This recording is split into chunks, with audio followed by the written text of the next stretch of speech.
tooth fairy around the world. Where do lost teeth really go? What did you do with your first baby tooth? Did you hide it under a pillow for the tooth fairy? Or maybe throw it on the roof? Sounds bizarre, right? But depending on where you live, children's lost teeth go into magical adventures. From meeting a mouse in Spain to being eaten by a rabbit in France, or even being launched into the sky in Asia. Today, we're going on a world tour of baby teeth traditions. Part science, part folklore, and a whole lot of fun. Before we dive into myths, let's ask, why are baby teeth so important anyway? They fall out, right? So why celebrate them? Here's the science. Baby teeth are like nature's training wheels for permanent teeth. They save space, guide jaw growth, and even influence speech development. When a child loses a tooth, it's not just a dental milestone, it's a rite of passage, a signal of growing up. That's why almost every culture in the world created some ritual around it, from magical fairies to flying rodents. The first record of lost tooth rituals goes back to Vikings, who believed children's teeth brought warriors good luck in battle. In the US, UK, Canada, and much of Europe, the tooth fairy is the queen. What's the idea? A tiny winged fairy sneaks into your room at night, takes the tooth from under your pillow, and leaves money or gifts. But here's the twist. The modern tooth fairy only became popular in the early 1900s. Before that, kids in Northern Europe actually buried their teeth to protect them from witches who might use them for spells. Psychologists even studied this. They say the tooth fairy tradition helps children cope with the anxiety of losing a body part. Instead of being scared of blood or pain, kids get excited for a magical visitor and a little reward. It's like turning a tiny dental surgery into a mini lottery ticket.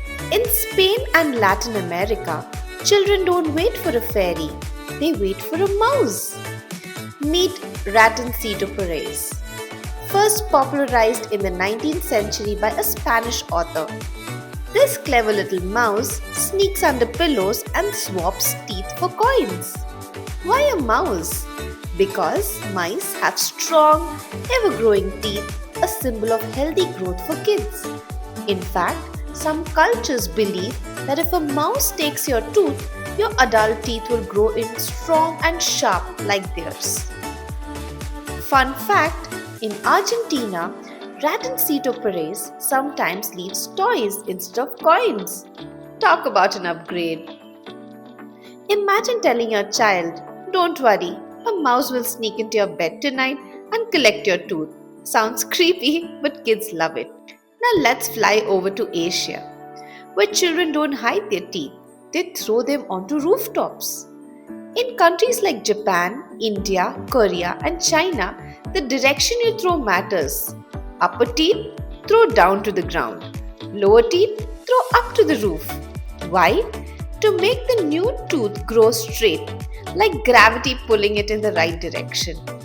In Japan, kids sometimes chant, "Make my new tooth grow healthy and strong," while tossing it. This is actually kids' practice symbolic thinking, linking a physical action like throwing to a future hope that's the healthy teeth.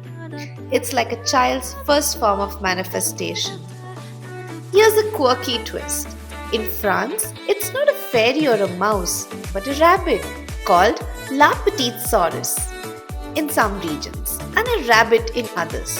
The animal leaves small gifts for teeth. Why a rabbit? Because rabbits are symbols of fertility, renewal, and strong front teeth. I mean, Bugs Bunny would definitely approve.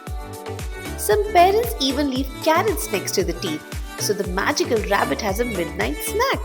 How adorable is that? In the Middle East, kids often throw teeth into the sun, asking it to bring them stronger ones.